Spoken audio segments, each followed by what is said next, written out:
Edition, Part 2. I'm Minnie Moses. Today I have a special guest for you. His name is R.C. Sproul. He's a pastor, teacher, and he's a writer. And he wrote a special book about Easter that I'm sure you're gonna love. Are you ready? Here we go!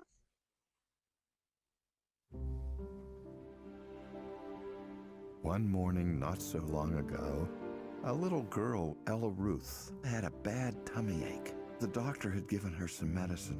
She said, "Why does medicine taste so bad if it's going to make us well?" Well, her father said, "That's a question you should ask Grandpa. Get some rest and you'll be feeling better when he gets here." So Ella took a nap and woke up when Grandpa arrived. He asked her how she was feeling. She looked up at him and said, "Grandpa, why is my medicine so yucky if it's going to make me well?" Grandpa looked thoughtful. Some things that look or taste or smell wonderful are really awful. But sometimes things that seem terrible are actually very good. I even remember a story in which both of these strange things were true. Would you like to hear it? "Oh, yes," Ella said. So Grandpa sat down and Ella snuggled up close beside him. Grandpa began, "Once upon a time, there was a great king. He was called the King of Life because he had the power to make anything, even living things like plants and animals and people.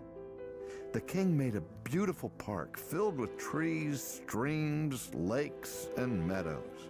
And every day the king came to the park and visited the people he had made. They were very happy as they walked together in the beauty of the park. In the center of the park, the king placed a fountain, and up bubbled beautiful water that looked cool and sweet. But the king told his people, 'You may drink from all the streams in the park, but you may not drink from this fountain. The water in this fountain will harm you.' At first, they didn't even go close to the fountain, but they wondered why he didn't want them to drink the water. One day, a stranger in a long black cloak appeared in the park. He told the people that the water in the fountain wasn't bad at all. He said that if they would try it, it would make them as great as the king himself. By now, the people were very curious about the water. Didn't seem fair that the king wouldn't let them drink from the fountain. The stranger filled a cup with the water and gave it to the people, and they drank it. But a terrible thing happened when the people drank the water. Their hearts turned to stone. After that, they no longer felt any love for their king. They didn't even want to be with him anymore. Instead, they built the city of man. The King of Life knew that because of the people's terrible violation of his command, he would be justified in destroying their city. But the king still loved his people. The king was very wise and had known that the people would drink from the fountain, and he already had a plan to help them. He went to his son and said to him, "I want you to help heal our subjects." Ella stopped Grandpa and asked, "What did the king want the prince to do?" "Oh, it was an awful task," Grandpa said. "The king gave the prince a golden cup and told him to go to the city of man. There the prince would find another fountain. But this fountain was not filled with sweet water. It was filled with terrible poison made up of the king's anger over the people's disobedience. One drop of the poison would kill a strong man. The king told the prince to drink a whole cupful. If the prince would do that, his subjects would be healed and could come back to the park." Now the prince loved his father and his people, and even though his mission sounded very hard, he was determined to fulfill it. So he started on a journey to the city of man, and several of his friends went with him. On the way to the city, the prince stopped by a pond. The prince stared into the water, which was beautiful, calm, and blue. But as he continued to gaze into the water, in his mind, he saw a large cup, and he knew that it was the cup of poison that his father had commanded him to drink. The prince closed his eyes to get the picture of the awful cup out of his mind. For a moment, he thought about turning back, but he remembered his father's order. He had to go to the city of man. That was where the poison was. When the prince and his friends arrived in the city, they saw that it was a terrible place. Many of the homes were broken down and the people were unfriendly and suspicious.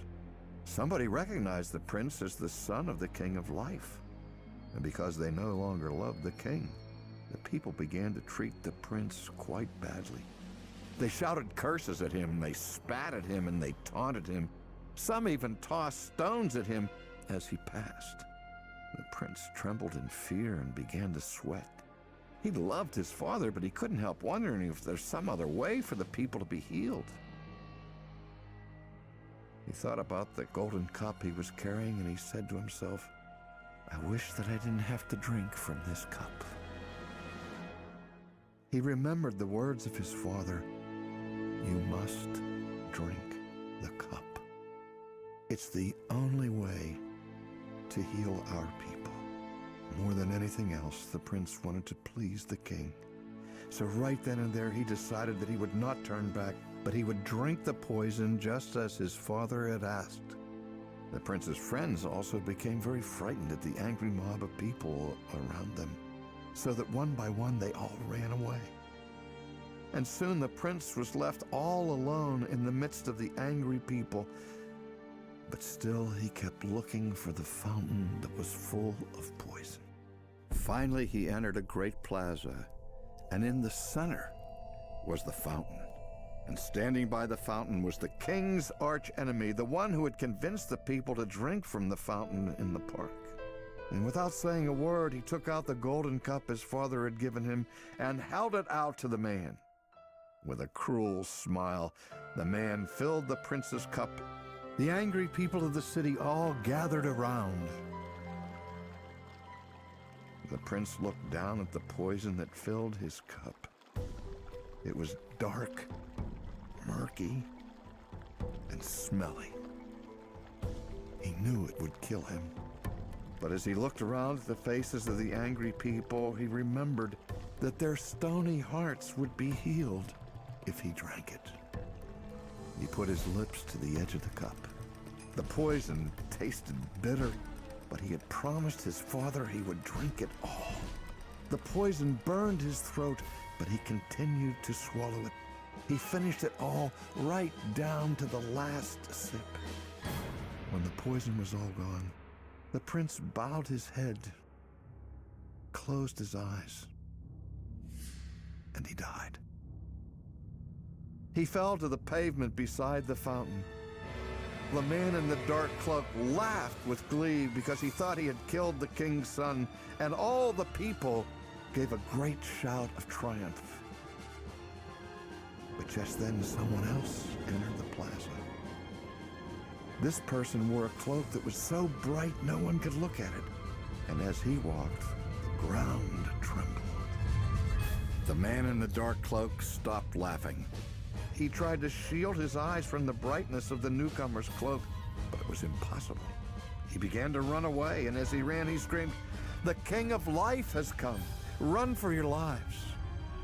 All the people fled, hiding themselves in the alleys and doorways around the plaza. The king stopped beside the body of the prince. Kneeling down, he touched his son.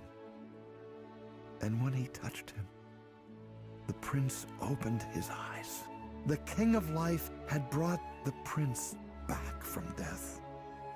And at that very moment, the liquid bubbling up out of the fountain changed. No longer was it dark, murky poison. Now it was beautiful, clear, sweet water.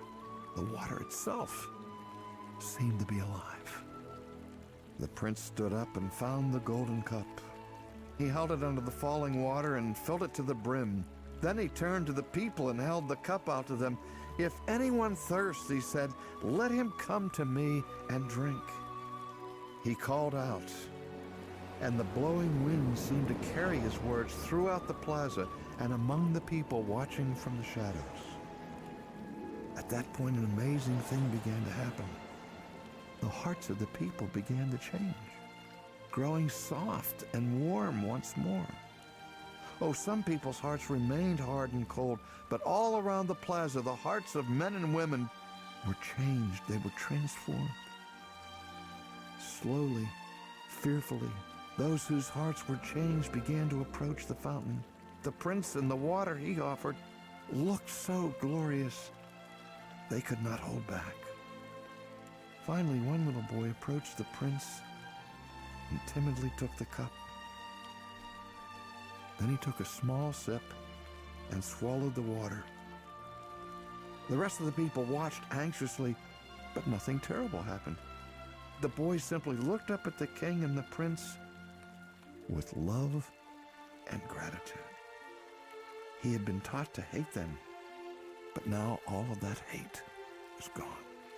Saying that nothing bad had happened to the boy, many other people quickly followed his example. They no longer wanted to run and hide from the king. Instead, they came to drink from the golden cup. And all of those who drank praised the king and the prince for healing them. They saw that the terrible poison the prince had drunk had healed their stony hearts. After that, the people joyfully began to visit the park once more, where they took great delight in walking with the King of Life and the prince who had restored them to life.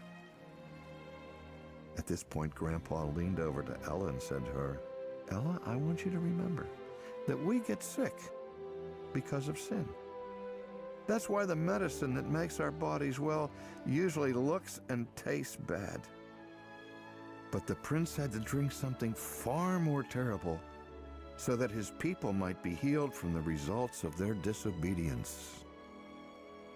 So each time you have to take bitter medicine, I want you to remember the story of the prince's poison cup." "Oh, I will, Grandpa," Ella promised. "And you know what? I know another prince who died for his people." "Do you?" Grandpa asked, with a twinkle in his eye.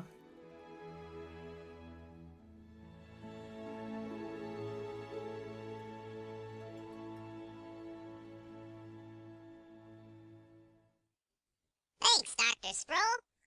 Now, let's go over to my friends for the joke of the day. Thanks, Minnie Moses. Knock, knock. Who's there? Israel. Israel who? Israel, nice to see you. And that's the joke of the day. That's the joke of the day.